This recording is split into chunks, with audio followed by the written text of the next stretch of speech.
Sözleri vardı bana, ay kız senin gözlerini, şölesi düşüp her yana, ay kız senin gözlerini. Sevda dolu bakışı var, gönüllere akışı var, sevinç keder yağışı var, ay kız senin gözlerini.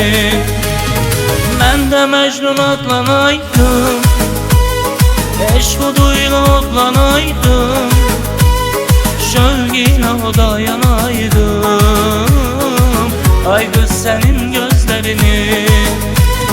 Ben de Mecnun atlanaydım, eşk oduyla otlanaydım, şövgiyle oda yanaydım, ay kız senin gözlerini.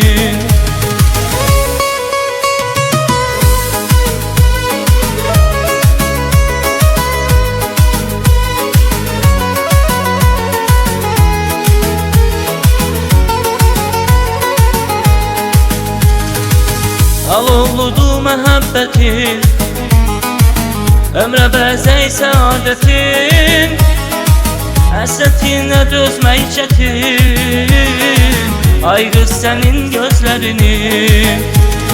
Sevda dolu baxışı var, könüllərə axışı var, sevinç qədər yağışı var, ay qız sənin gözlərini.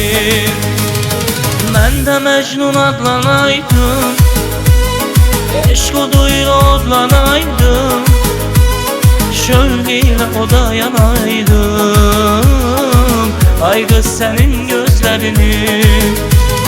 Ben de Mecnun adlanaydım, eşk oduyla otlanaydım, şövgiyle oda yanaydım, ay kız senin gözlerini.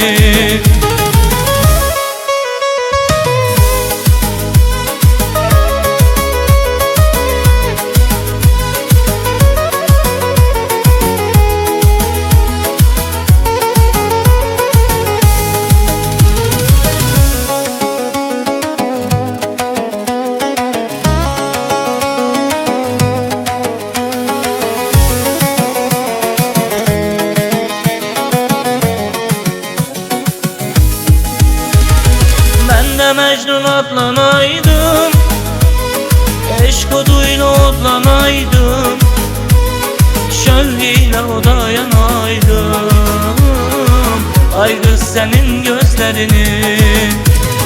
Ben de Mecnun atlanaydım, eşk oduyla otlanaydım, şövgiyle oda yanaydım, ay kız senin gözlerini, ay kız senin gözlerini.